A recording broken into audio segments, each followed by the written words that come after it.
Bienvenidos y bienvenidas al programa Sobre la Mesa, una producción del Centro de Investigación en Estudios Políticos y el canal UCR. Debido a la coyuntura política electoral en la que estamos y que se aproximan efectivamente las elecciones nacionales, es que hoy quisimos analizar el tema del multipartidismo en Costa Rica. Por eso hoy vamos a contar con la presencia en estudio de Jesús Guzmán, investigador del CIEP, y por medio de Zoom de Eugenia Aguirre, investigadora del Observatorio de la Política Nacional, y Sergio Araya, politólogo y coordinador del proyecto de área política de la Fundación Konrad Adenauer. Tal vez para empezar, Jesús, según el Estado de la Nación, hay una erosión en el apoyo del sistema político, que lo que ha hecho es que se dé un fuerte reacomodo en los perfiles del apoyo ciudadano a la democracia en las últimas 4 décadas. Es un poco lo que plantea el Estado de la Nación. ¿Qué se ha encontrado sobre las actitudes autoritarias y apoyo a la democracia en los estudios de opinión del CIEP? Muchas gracias, Marcela, por la invitación. Desde el CIEP, incluso tomando también como en cuenta los estudios del Estado de la Nación, se ha visto cómo ese apoyo a la democracia, que era muy sólido y que Costa Rica era puntero, por así decirlo, en apoyo a la democracia y al sistema político como tal, en los años 80, incluso desde principios de los años 80, que ese apoyo tan fuerte hizo que Costa Rica sorteara con menores dificultades la crisis de los 80, tanto a nivel nacional como en el contexto centroamericano, pero a partir del año 2000, que se dan dos fenómenos interesantes o importantes en el sistema de partidos, que uno es el fin del bipartidismo como tal en el año 98, y también el aumento que hubo entre el 94 y el 98, el aumento del abstencionismo electoral. Eso también coincide con una disminución importante en los indicadores de apoyo a la democracia que se tenían en Costa Rica. Vemos cómo en la actualidad las personas o la ciudadanía que son decididas o que son fuertemente, que apoyan a la democracia, que los consideramos como demócratas, o que el Estado de la Nación los considera demócratas liberales, son esas personas que tienen un alto apoyo a la democracia y una alta tolerancia política, se ha venido disminuyendo. Es decir, cada vez esas personas que están ampliamente decididas o apoyan fuertemente el sistema democrático y las personas que tienen una tolerancia política muy alta, van disminuyendo. Y el grupo que crece, que tanto lo hemos visto desde el Estado de la Nación como en el CIEP, son lo que llamamos ambivalentes, que son esas personas que no tienen una posición fuerte, y esas personas ambivalentes pueden moverse en dos extremos, pueden acercarse al grupo de los demócratas, y son esas personas fuertemente demócratas, tolerantes, o también pueden irse hacia los otros extremos de lo que llamamos demócratas y liberales, que son esas personas que, si bien es cierto, tienen algún contenido de democracia, o que creen en el sistema democrático, pero son intolerantes políticamente, y eso, ese grupo de ambivalentes, que es el más grande en Costa Rica actualmente, puede suponer algún tipo de riesgo en cuanto, en un contexto de crisis como el actual, podrían buscar tendencias no tolerantes o intolerantes, discursos intolerantes, o incluso buscar tendencias no democráticas, lo cual podría tener un impacto sobre la calidad de la democracia en Costa Rica. Claro.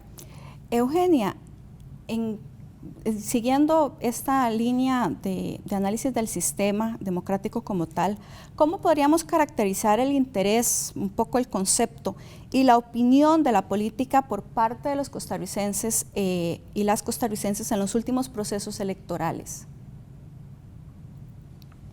Un cordial saludo, muchísimas gracias por la invitación.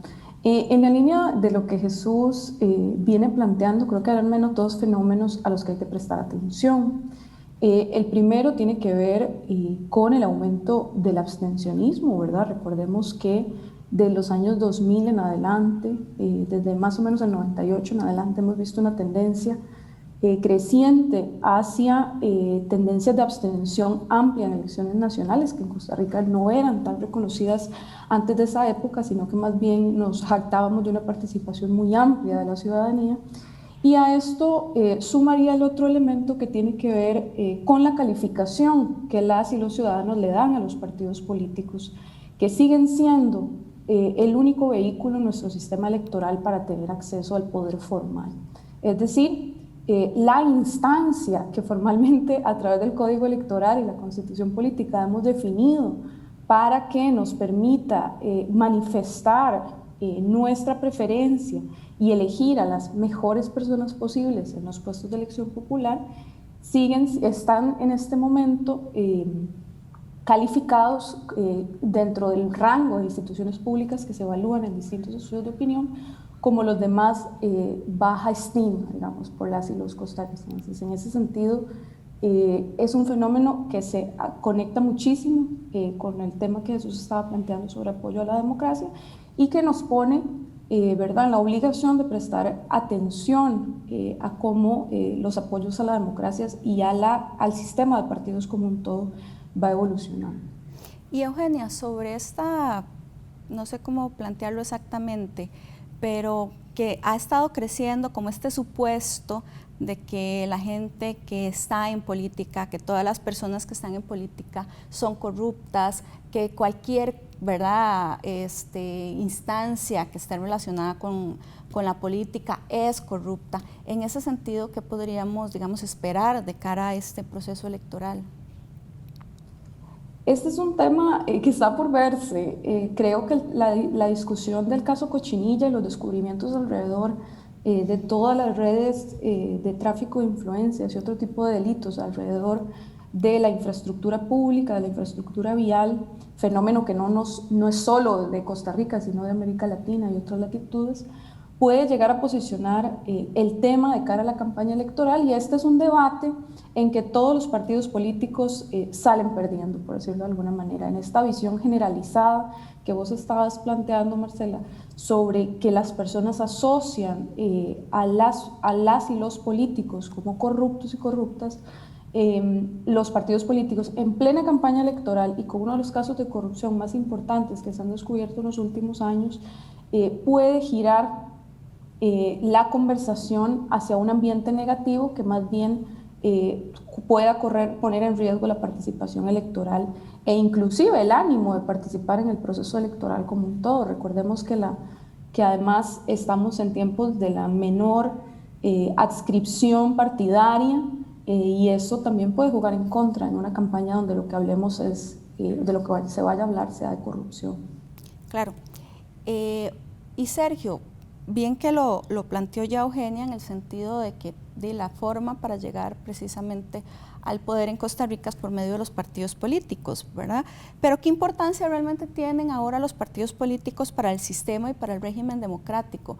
Máxime en estas discusiones que se están dando en Latinoamérica de que se amplíen, ¿verdad?, que las candidaturas no sean necesariamente por partidos políticos, como fue la elección para la constituyente en Chile, que se podían, ¿verdad?, candidatear de organizaciones sociales o personalmente. Pero bueno, Costa Rica, ¿cómo, digamos, puede afectar esto al sistema democrático? Sí, esa es una pregunta, bueno, muy buenas, gracias por la invitación. Es una pregunta muy interesante porque justamente entra a la raíz del problema. Es decir, como bien dijo Eugenia, el sistema de partidos político sigue siendo, en Costa Rica al menos, el único vehículo, el que tiene el monopolio de la representación política.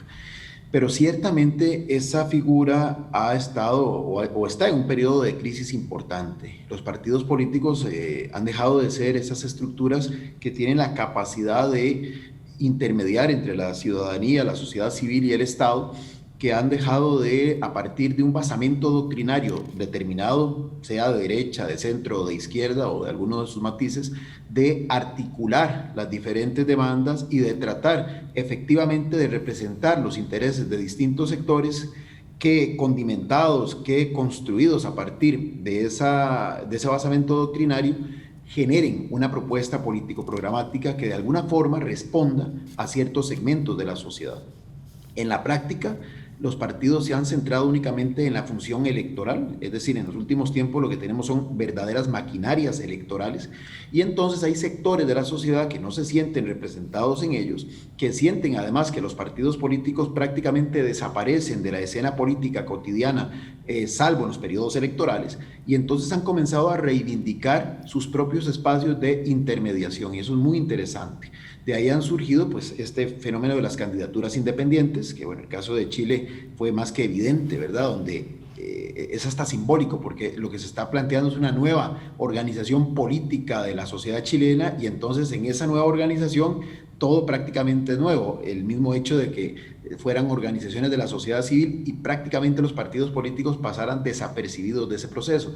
Pero ya la figura de la candidatura independiente se ha venido gestando, como bien nos señalabas, en diferentes partes de América Latina, no muy lejos, en Panamá ya existe, y de hecho con regulaciones que también limitan bastante su participación, pero a pesar de eso, en la última elección presidencial panameña, un candidato independiente quedó ubicado en un tercer lugar con un porcentaje bastante respetable de votos, un 18, si mal no recuerdo, de la votación válidamente emitida, e inclusive superando al que era el candidato del partido oficialista.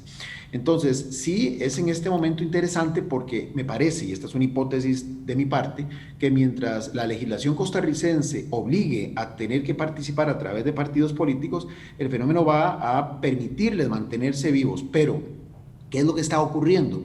Dos fenómenos muy puntuales. O figuras que entonces necesariamente tienen que utilizar un partido que es una mera maquinaria electoral para concretar sus aspiraciones, y tenemos entonces los llamados partidos taxi, ¿verdad? Que ya inclusive hemos observado ejemplos concretos de esto en nuestros procesos electorales costarricenses, o bien sectores que ante la imposibilidad de participar directamente como sector, pues cumplen con la normativa existente y crean un partido específico, ¿verdad? Para tratar de canalizar sus necesidades. Pero esto genera además un riesgo, que es la posibilidad de esa corporativización de los intereses, porque mal que bien, el concepto de partido político, como dije hace un momento, idealmente lo que pretendía era condensar esos distintos intereses y ponerlos todos en una dimensión política, a partir de, repito, ese basamento doctrinario que era el que le daba coherencia. Pero con esta nueva realidad lo que tenemos son sectores que reivindican sus propias agendas en una sociedad además que es muy distinta a la sociedad que dio origen a los partidos políticos, una sociedad más heterogénea, una sociedad donde cada grupo con toda la legitimidad del caso reivindica su propia agenda, sus propios intereses, y efectivamente me parece que en el caso costarricense, repito, si se diera la posibilidad de modificar la Constitución y modificar el Código Electoral, no nos extrañaría que comenzáramos a ver candidaturas independientes en distintos niveles de elección. Estamos acá en Sobre la Mesa analizando el tema de multipartidismo en Costa Rica. Vamos a una pausa y ya regresamos.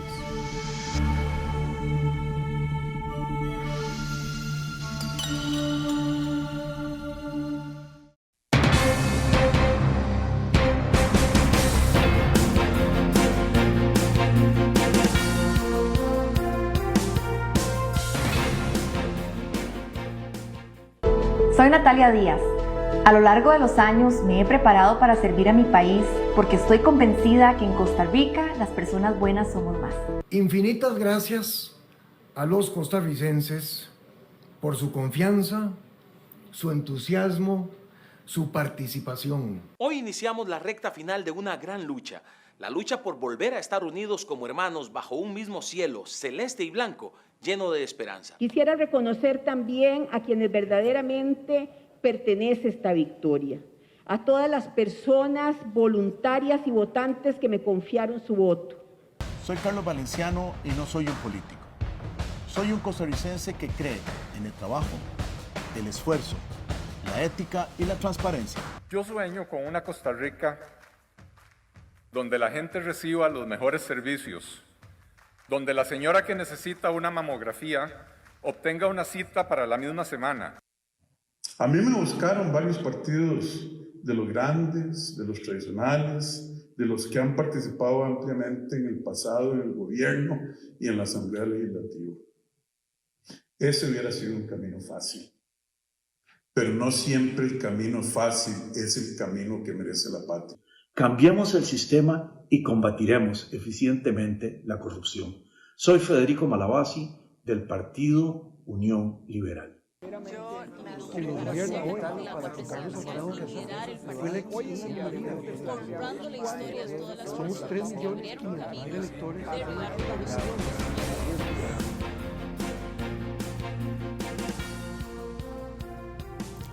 Jesús, como se pudo ver en la cápsula, en realidad tenemos un panorama bastante variopinto, por decirlo de alguna manera, de partidos políticos.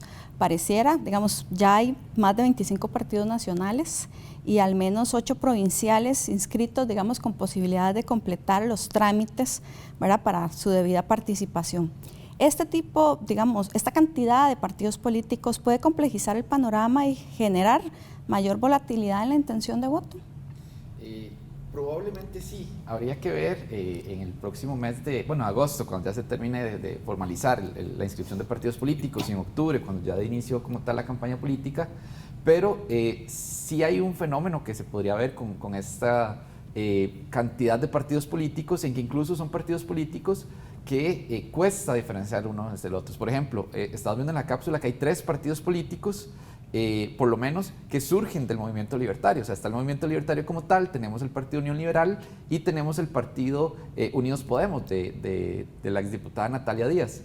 Estos 3 partidos, programáticamente, aunque ahorita los partidos políticos presentan un vacío, que ya Sergio mencionaba, como programático, incluso ideológico, sí existe como algunas coincidencias que hacen que esos 3 partidos sea muy difícil de diferenciar, porque, como digo, vienen de un tronco común, pero sí, hay otros partidos que también se pueden acercar en esta lógica de partidos más hacia la derecha, o centro derecha, inclusive se podría decir.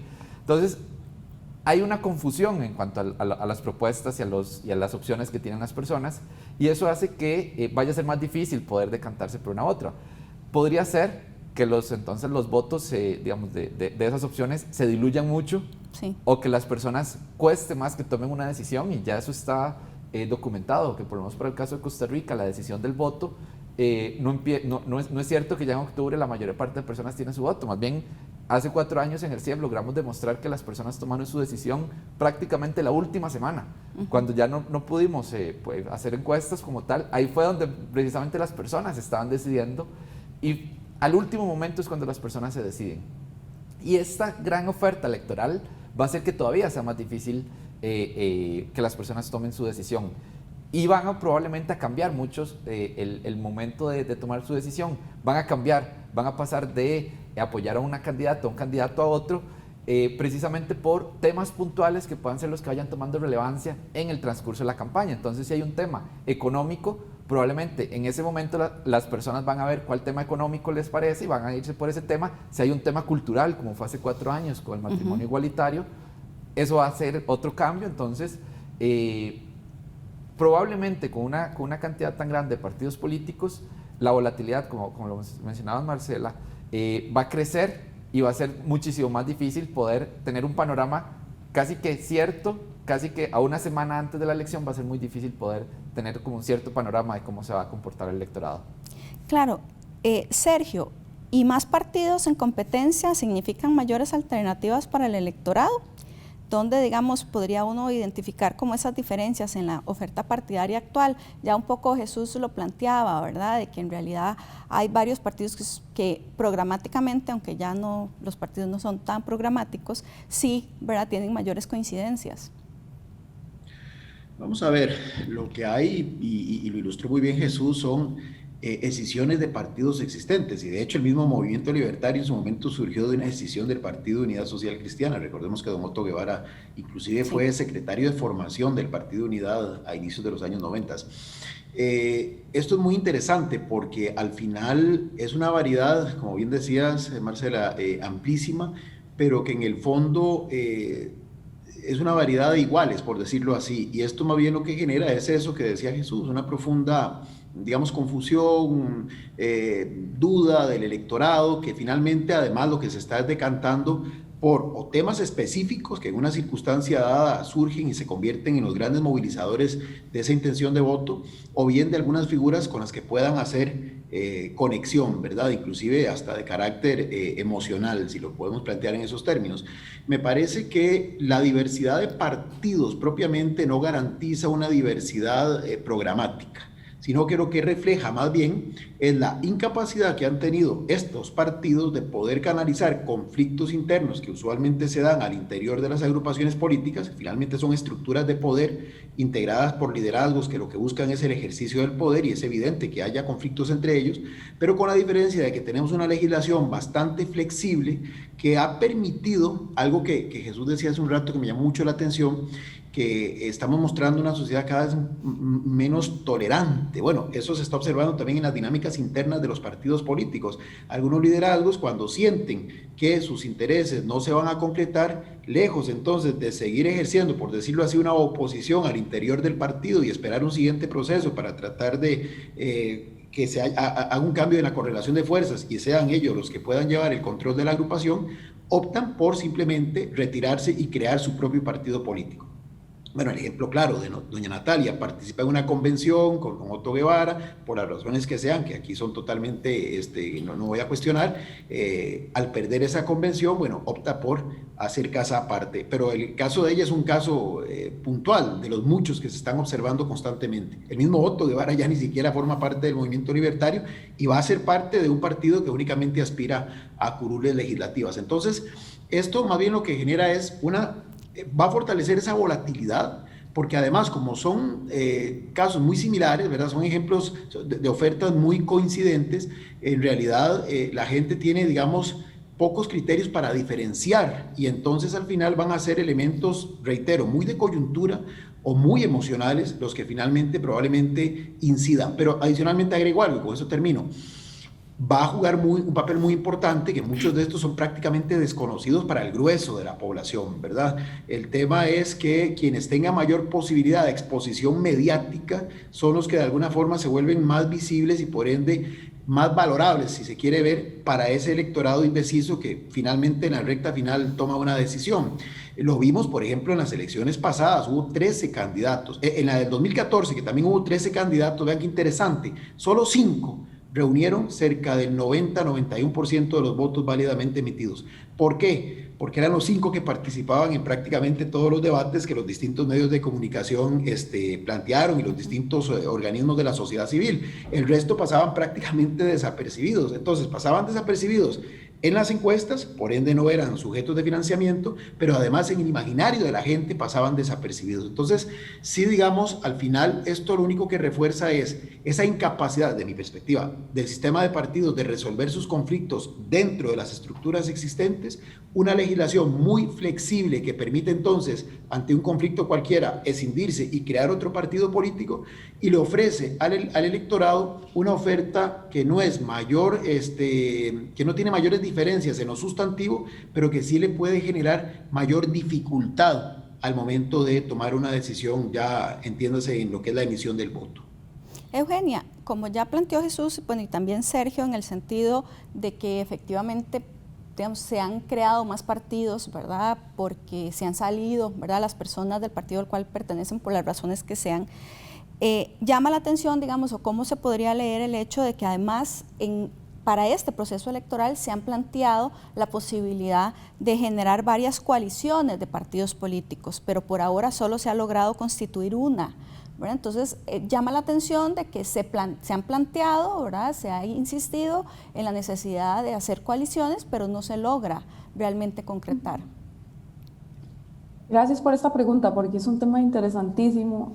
Yo creo que todas las elecciones se genera una expectativa entre quienes les damos seguimiento sobre la posibilidad de que ciertos sectores se unan, ¿verdad? Sobre todo pensando que varios partidos se unan, sobre todo pensando en la incapacidad de diferenciarse, que es lo que Jesús y Sergio planteaban ampliamente. En este caso, bueno, tenemos una coalición ya formalmente presentada, en el caso de esta campaña electoral, con algunas dudas sobre todo sobre su efectividad o sobre su efectiva inscripción, dado la situación alrededor de uno de los líderes del partido Alianza Demócrata Cristiana.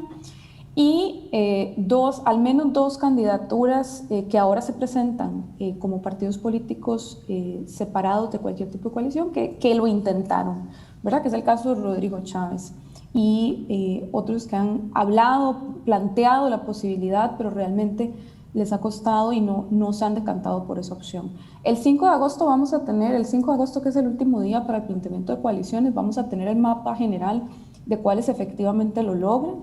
En ese sentido, hay que hablar y hay que problematizar respecto a si el diseño institucional que establece el Código Electoral y que establecen las reglas del juego en general del sistema político desincentivan la generación de coaliciones, ¿verdad? Y aquí me voy a referir a dos elementos importantes. La primera, el tema de la representación proporcional, ¿verdad? Recordemos que en nuestro sistema al final la fórmula de la representación proporcional, al menos en la Asamblea Legislativa, da la posibilidad a muchas agrupaciones políticas de llegar a una curul y con eso llegar a la segunda variable, que es el financiamiento estatal.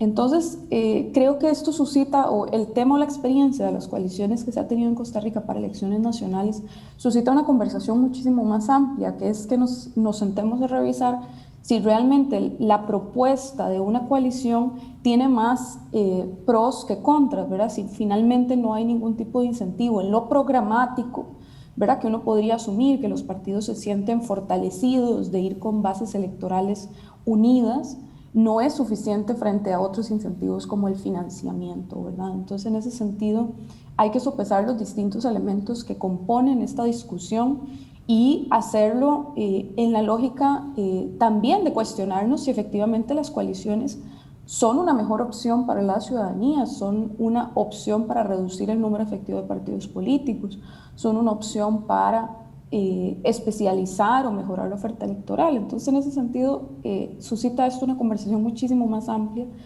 sobre al final cuáles son esos incentivos que nuestras reglas electorales hoy por hoy le dan a las coaliciones, y además poner atención pues a la fecha, que el 5 de agosto nos enteraremos quiénes son los que lo lograron. Gracias, Eugenia. Vamos a ir a una pausa. Estamos acá en Sobre la Mesa analizando el multipartidismo en Costa Rica.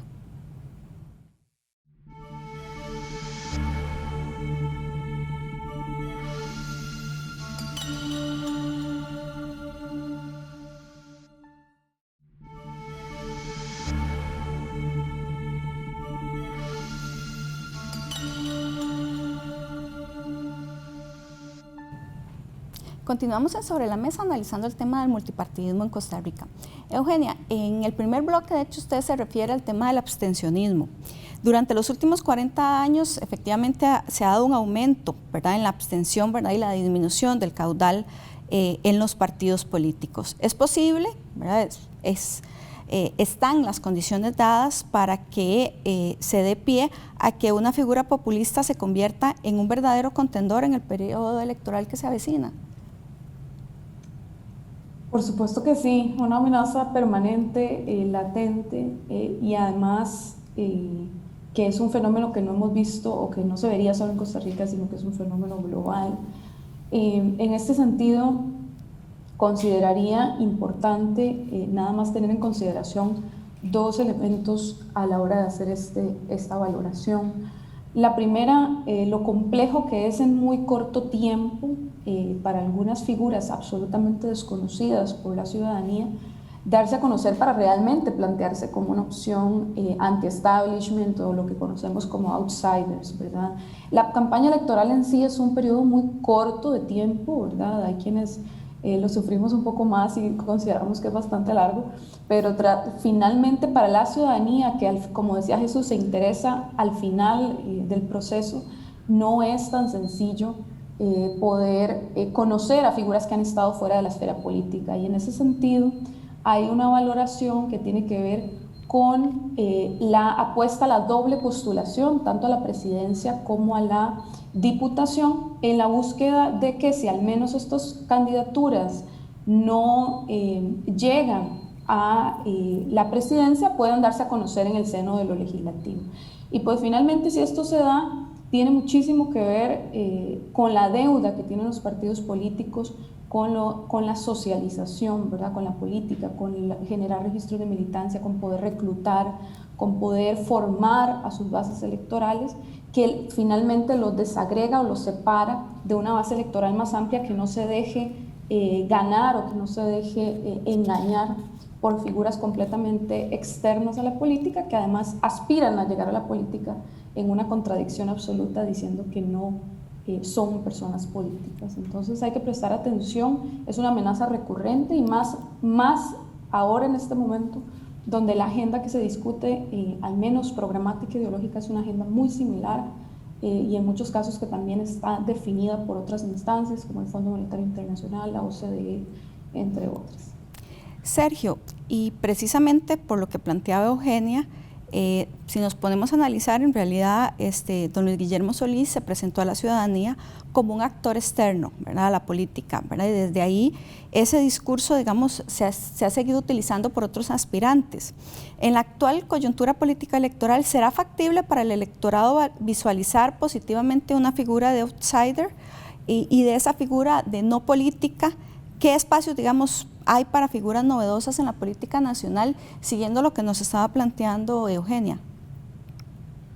Bueno, digamos, tratando de hacer un poco de proyección, uno imaginaría en esta idea de que hay prácticamente poca adherencia partidaria, ya los partidos vigentes no generan esos vínculos con el electorado o lo hacen con un segmento muy reducido del mismo, que además va cada día empequeñeciéndose más, y en donde parece que la personalización de la política es lo que está jugando un rol mucho más determinante. Evidentemente existen los espacios en el tanto y cuanto, bien lo dijo Eugenia, tengan la posibilidad de conectarse con la ciudadanía, que básicamente lo hacen o a través de los medios de comunicación o más recientemente a través de las plataformas digitales, de lo que llamamos popularmente las redes sociales. Pero vamos a ver, aquí el tema sería, y lo planteaste muy bien, Guillermo Solís, obtiene una fórmula exitosa. Vamos a ver, no era un outsider propiamente, pero en realidad los cargos que había ejercido eran poco conocidos para el común de la ciudadanía. Yo creo que 8 de cada 10 desconocían que había sido secretario general de otro partido político tradicional, para citar un ejemplo. Entonces sí logró, digamos, posicionar ese mensaje con la efectividad que le permitió, digamos, ganar la presidencia.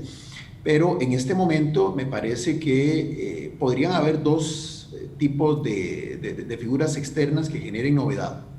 Una, y esperaría que sea la que menos impere, que en un término negativo, ¿verdad?, trate de descalificar lo que hay con ese lenguaje antipolítico a lo Donald Trump, ¿verdad?, y decir yo vengo a superar a esas élites del poder, que lo único que han hecho en este escenario de corrupción que hoy está lamentablemente impregnando a la sociedad costarricense, yo vengo a ser como el que limpia esto. Entonces que esto genere algún nivel de atracción, especialmente para un sector de la sociedad que está muy deprimida económicamente, socialmente, y que está ya entrando en una fase de indignación. Por ejemplo, ayer vimos pequeños ejemplos, pero de personas cómo reaccionaban ante uno de los supuestos acusados del caso Cochinilla, ¿verdad? El dueño de una de las empresas, un día de estos que fue a una de sus presentaciones en el segundo circuito judicial, cómo había gente en las calles apostando e insultándolo, ¿verdad? Esas son cosas que podría una figura con un discurso de esa naturaleza canalizar, y eso sería, como lo dijeron hace un rato los colegas, muy lamentable para el sistema político nuestro. El otro puede ser una figura que en términos positivos proyecte justamente que su novedad implica una expectativa de cambio. Lo que pasa es que en estos tiempos realmente hay que valorar, ¿verdad? El electorado puede estar en este momento visualizando a quién apostar, independientemente de que sea una figura conocida o no en la política, porque también está existiendo en algún sector del imaginario social esa sensación de que, digamos, por la inexperiencia de los actuales gobernantes, que todos los estudios de opinión sitúan en una muy mala calificación en cuanto a la percepción ciudadana, se estén decantando por alguna persona que de alguna forma exprese experiencia, que genere confianza, que genere un poco de tranquilidad, especialmente. Una palabra que usó un precandidato de Liberación Nacional que perdió, que a mí particularmente me gusta y la suscribo, que inyecte esperanza en el electorado. Entonces podría ser que algún outsider con esas características de entrada y un discurso más bien en términos positivos,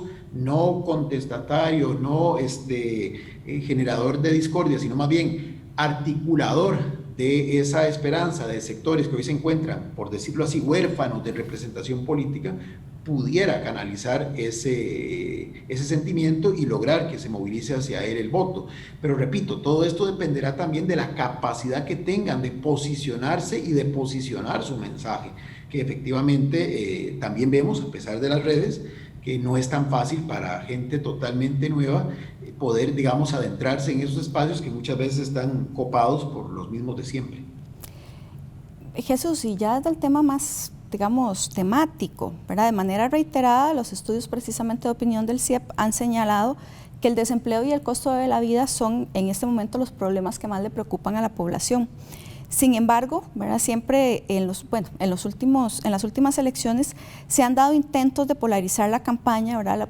Producto de la inclusión de algún tipo de tema, digamos, en particular. ¿Cómo evitar que la discusión se desvíe y no se discutan, digamos, las propuestas que realmente debemos escuchar o los problemas de fondo que son los que les interesan a la ciudadanía? Sí, claro. En este tema es realmente complejo y es por dos motivos, a mi juicio. El primero es que estos temas, desempleo, costo de vida, inseguridad inclusive, que fue el tema que logró posicionar doña Laura Chinchilla en su momento como candidata y que la llevó a la presidencia, pero que ya son temas, por así decirlo, estructurales. Hay dos fenómenos. Primero, cuesta mucho dar una propuesta concreta. Hace 4 años, por ejemplo, teníamos a don Antonio Álvarez de Santi que tuvo prácticamente una muletilla de repetir que iba a ser 100.000 empleos y nunca dijo el cómo. Eso cuesta. Y también hay otro tema que es, en temas estructurales como este, cuesta generar diferenciación en propuestas. Pese a que son incluso polos opuestos, o lo que podríamos pensar, polos opuestos ideológicamente, por lo menos en lo discursivo, no hay una diferencia sustantiva en sus propuestas. Si hablamos de reactivación económica, todas las candidatas, todos los candidatos están de acuerdo en una serie de postulados, etcétera. ¿Dónde está, por así decirlo, lo fácil de diferenciarse de otros candidatos y candidatas? Buscando temas controversiales y temas culturales, o lo que se conoce desde los años 80 como los valores postmateriales. Eso que ya no es estructural, sino ya son temáticas como, por ejemplo, derechos humanos, inclusión de poblaciones vulnerabilizadas, etcétera. Cómo esos temas generan esa diferenciación. El tema del matrimonio igualitario hace 4 años, ahorita inclusive hemos tenido intentos, diría yo que un poco solapados, pero muy evidentes de posicionar el tema del aborto, donde no se está discutiendo el aborto, tratar de posicionar el tema de la marihuana recreativa, entre otros temas. Siempre se va a buscar eso. Y hay un tema muy interesante que nuestro colega y amigo Ronald Alfaro lo estudió, que es cómo la polarización hace que las personas voten más y obviamente venderse como estando en los polos completamente opuestos hacen que la ciudadanía diga que se tenga que decantar por uno u otro. Hace 4 años tuvimos, por ejemplo, a Fabricio Alvarado, que fue un polo cuando prácticamente de los 13 candidatos y candidata, 12 o 10 estaban en su posición, solo 3 candidatos en la pasada, en el polo opuesto, pero Fabricio logró generar ese discurso que él era el que estaba en ese bando. Al generarse ese polo en torno a Fabricio Alvarado, logra surgir Carlos Alvarado, que igual no era el único, estaban los candidatos del Frente Amplio, del Partido de los Trabajadores, con la misma posición de Carlos Alvarado, pero fue Carlos Alvarado el que logró ser el otro polo a Fabricio Alvarado, y eso hace que sea muchísimo más fácil diferenciarse que en temas como empleo, costo de vida, etcétera, que son temas cuesta mucho diferenciar y que la ciudadanía tampoco entiende cómo se pueden diferenciar esos candidatos y candidatas. Sí, estamos acá en Sobre la Mesa, vamos a ir a una pausa y ya regresamos.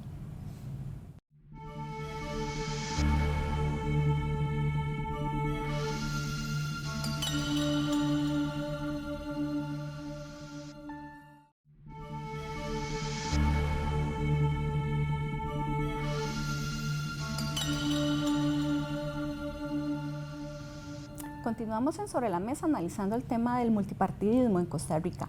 Jesús, de hecho, en los últimos procesos electorales lo que nos hemos encontrado es que más partidos han logrado escaños en la Asamblea Legislativa, lo que ha hecho, digamos, muchísimo más complejo el generar acuerdos. En la coyuntura actual, con tantos partidos políticos, ¿será posible una mayor representación de la actual de partidos políticos? Podría ser, pero inclusive ni siquiera es el número inicial de partidos políticos, porque en esta iniciamos con 7 partidos políticos. En la administración de don Luis Guillermo eran 9, incluso hubo un descenso, pero a lo interno de los partidos políticos hay fricciones importantes y particiones, como por ejemplo ha pasado en esta, donde se crea un bloque independiente, hay diputadas y diputados independientes, y que incluso a lo interno de los mismos partidos políticos, como podemos ver en el Partido Unidad Social Cristiana, que ya es, por así decirlo, asintomático, en la administración pasada y en esta han habido fricciones importantes, y que incluso algunos diputados y diputadas del Partido Unidad Social Cristiana se han dicho a sí mismos que son más oficialistas que diputados oficialistas. Ese tipo de quiebres a lo interno hacen muy difícil las negociaciones a lo interno de la Asamblea Legislativa, y con un Poder Ejecutivo con una capacidad de maniobra muy reducida por el tamaño de sus fracciones legislativas, y no es de estos últimos 2 gobiernos, sino incluso las administraciones de Laura Chinchilla y Óscar Arias tuvieron algunos problemas para llegar a acuerdos. En este actual escenario, y algo que mencionaban Eugenia y Sergio, era que muchas veces los partidos políticos ya incluso ni siquiera se ven para llegar al Poder Ejecutivo, ya simplemente ponen una figura de peso importante para llegar a la Asamblea Legislativa. O sea, ya son partidos que perdieron esa vocación de poder y ahora lo que buscan es representación legislativa. Entre más partidos hayan de esos, y ya vemos que, por ejemplo, Fabricio Alvarado, Natalia Díaz, Sergio Díaz, entre otros, han dicho que tienen la doble postulación, pensando precisamente en llegar a la Asamblea Legislativa, o asegurarse por lo menos llegar a la Asamblea Legislativa, y eso podría ser una fragmentación muchísimo mayor. Ahorita, por ejemplo, el Partido de Liberación Nacional, que es la fracción más grande y que históricamente ha sido, por lo menos en los últimos años, la más grande, con al menos 17 diputados en estas 2 últimas, si uno piensa que ese va a ser el partido político que va a mantener un grupo importante de diputados, o sea, un número similar, va a generar que todavía haya muchos más espacios que llenar. O sea, tenemos apenas 17, o sea, faltan 40 para dividir entre otros partidos, y eso podría hacer que si las fracciones se van haciendo cada vez más pequeñas y hay muchos más partidos, para quien esté en el Poder Ejecutivo, independientemente del partido que sea, vaya a ser muchísimo más difícil llegar a acuerdos y tiene que empezar a articular muchísimos más intereses contradictorios, como ha pasado, por ejemplo, con la discusión de la reforma al empleo público, en lo cual se tienen que meter temas completamente que no, por decirlo de una forma, no tienen nada que ver como tal con la reforma de empleo público, como es objeción de conciencia, con tal de garantizarse los votos de un bloque que no pareciera tener una relación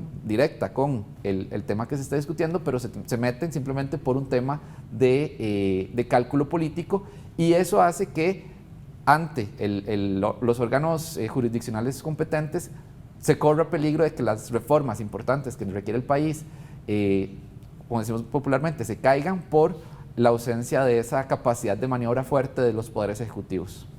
Y Eugenia, ¿será que esa fragmentación afecta a la gobernanza del país? Definitivamente, esto es un tema que discutimos muchísimo en nuestras clases, en la Escuela de Ciencias Políticas, y puntualmente me gustaría problematizar una discusión que es previa inclusive al próximo 1 de mayo, donde llegan los nuevos y las nuevas diputadas.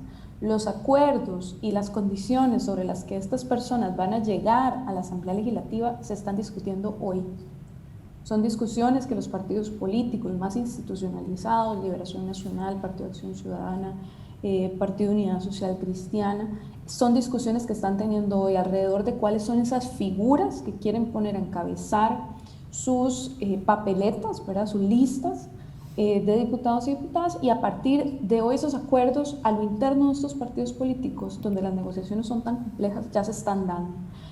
Hay condiciones y situaciones que acontecen a lo largo de la campaña electoral que se trasladan luego a la dinámica legislativa y que muchísimas veces pasan desapercibidos. Recordemos que la decisión o la división de Restauración Nacional, de la que nos hablaba Jesús, es un conflicto que se hace público a partir de una situación que se da en campaña electoral respecto al financiamiento del candidato presidencial. Entonces, no solo con este tema de la doble postulación que ya mencionaba Jesús, vamos a ver más figuras buscando destacar y destacando a partir de polemizar, sino que en fracciones muchísimo más grandes, donde cada vez hay menos posibilidades de llegar a la Asamblea Legislativa, porque se están eligiendo fracciones más pequeñas, vamos a tener conflictos y negociaciones muy complejas de cara a conformar esas dichosas listas, ¿verdad?